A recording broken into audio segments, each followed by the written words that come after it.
segala macam. Ini saya pusing Pak, orang bodoh nggak ngerti apa-apa.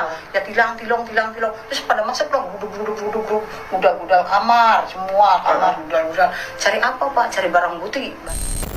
Terpidana ini tidak berusaha mengalihkan tanggung jawab kepada 2 DPO. Jadi untuk apa dia mengarang cerita bahwa itu fiktif? Dekat dengan si Vina ya, almarhum Vina. Jadi Linda sedang menenangkan dirinya terlebih dahulu untuk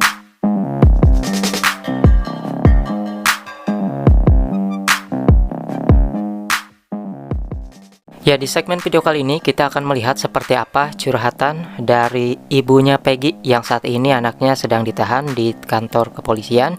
Ini curhatnya itu ke Kang Deddy Mulyadi guys. Seperti apa kira-kira menurut kalian? Dan di video kali ini juga kita akan melihat seperti apa saran dari pengacaranya Vina, yaitu Bu Putri Rumanti, yang mengatakan memang di sini Linda sudah berkomunikasi tapi belum bisa keluar. Nah, ada saran nih jika Linda ini bisa dipaksa keluar dengan cara apa nanti. Oke, untuk yang pertama ya, kita lihat dulu di sini. Ini adalah curhatan dari ibunya Peggy ketika bercerita kepada Kang Deddy Mulyadi. Kita baru beberapa saat, 2 hari apa 3 hari kayak gitu tuh.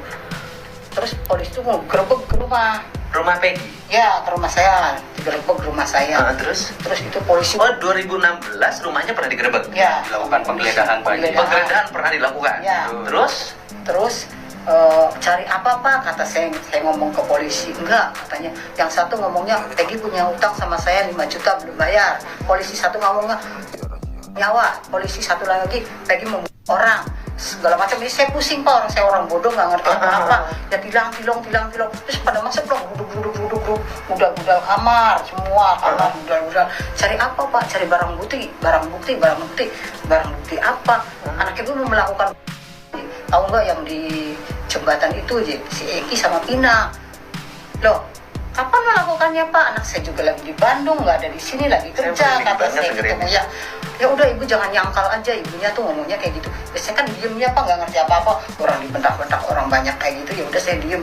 Pas ini motor siapa katanya? Ini motor Peggy Pak. Ini kenapa motor dalam keadaan rusak? Kata itu polisi. 2 hari setelah kejadian. Ya. Waktu 2 hari kejadian itu, waktu digerebek Peggy-nya ada? Nggak ada. Lagi kerja di Bandung. 2 hari sebelumnya waktu kejadian nggak ada? Nggak ada. Orang motornya ada di situ? Motor mah ada di rumah, lagi keadaan rusak Pak. Nah, minggu depan kan itu Peggy nanti kirim, mau diberesin itu motor. Jadi motor waktu kejadian mogok rusak. Pas kata polisi, pasti ini yuk habis dipakai kejadian rusak motornya. Motornya rusak? Ya. Tapi ada motornya? Ada di situ ngelambrok. Ngelambroknya rusaknya udah berapa bulan? Ya udah dapat sebulanan lah. Pokoknya waktu kejadian, sebelum kejadian, sesudah kejadian, motor itu ada? Ada. Nggak keluar? Enggak. Tiba-tiba motornya jalan sendiri nggak gitu loh? Ya nggak tahu, saya juga nggak ngerti Pak, saya pusing. Terus kayak gitu motornya dikeluarin sama polisi. Nah udah dikeluarin, itu adik saya kan bengkel gitu, di rumah banyak motor. Ngomongnya ini motor mau dibawain semua. Pas kata adik saya, jangan Pak, ini motornya orang, bengkel, kata adik saya tuh. Bengkel apa aja? Apa bengkel kamu penada? Katanya kok gitu. Ngomongnya waktu itu 2016 udah diemin aja. Pas gitu ada motor adik saya merah, motor Jupiter yang lama tuh Pak, yang lampunya kayak bob. Nah, ini jalan nggak motor? Jalan. Kenapa Pak? Pinjem kuncinya buat nyetek motornya Peggy ke mobil, katanya gitu.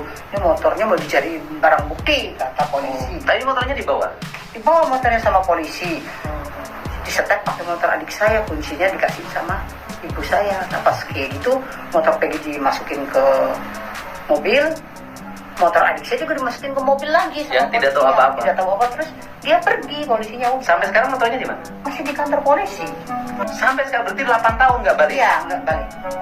Kalau begitu selama 8 tahun setelah penggerebekan itu, kemudian setelah vonis para terdakwa, Ya. ada nggak nyari ke Ibu Peggy di mana yang nanyain polisi? Nggak ada. Oke, jadi setelah itu tidak dicari-cari lagi Peggy ya, tapi motornya tetap ditahan hingga saat ini. Nah, kalau kita lihat di sini komentar netizen pun berbeda-beda ya. Ada yang percaya jika Peggy yang saat ini ditangkap itu pelakunya, ada juga yang tidak percaya. Dari segi kalangan para netizen sendiri ini menjadi 2 kubu memang ya teman-teman, kalau kalian lihat. Oke, Itu adalah cerita dari Ibu Peggy yang curhat kepada Kang Deddy Mulyadi.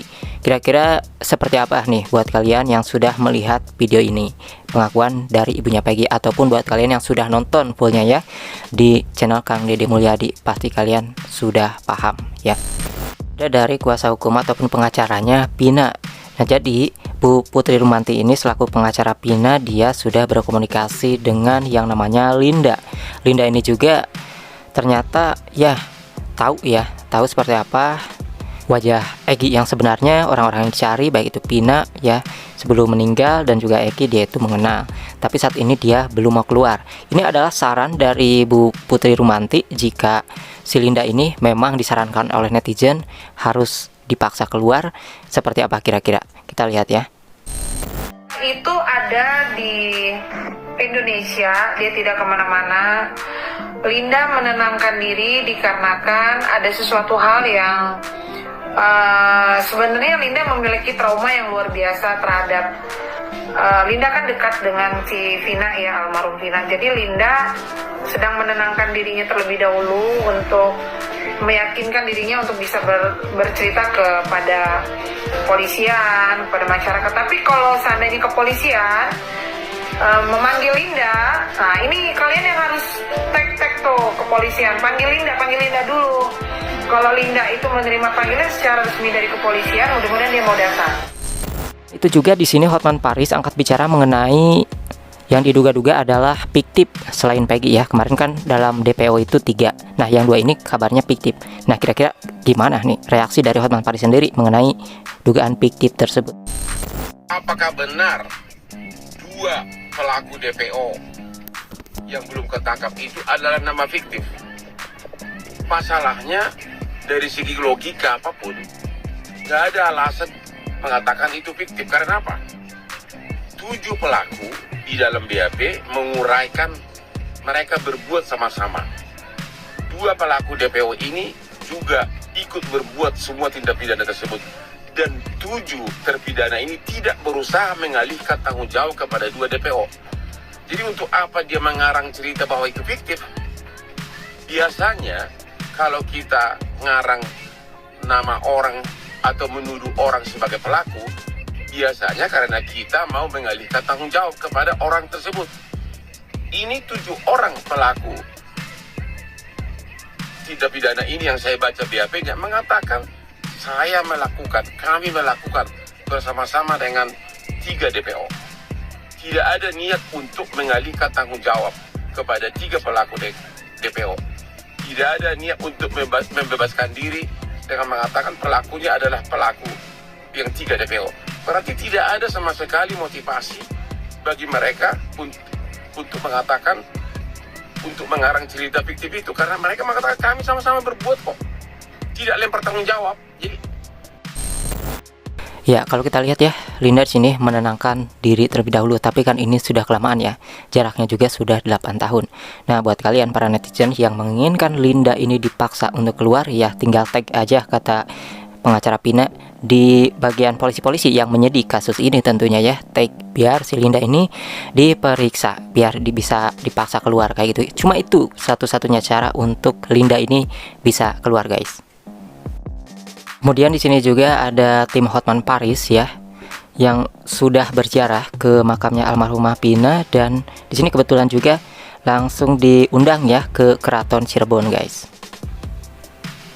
Ya, dapat kalian lihat di sini ya, tim Hotman setelah ziarah ke makam almarhum Pina lalu diundang ke keraton bersama Sultan Kerajaan Cirebon ya. Di sini captionnya mengucapkan terima kasih dan salam untuk Bapak Hotman Paris yang selalu membantu para pengais keadilan, terutama terima kasih karena sudah membantu kasus almarhumah Pina Cirebon.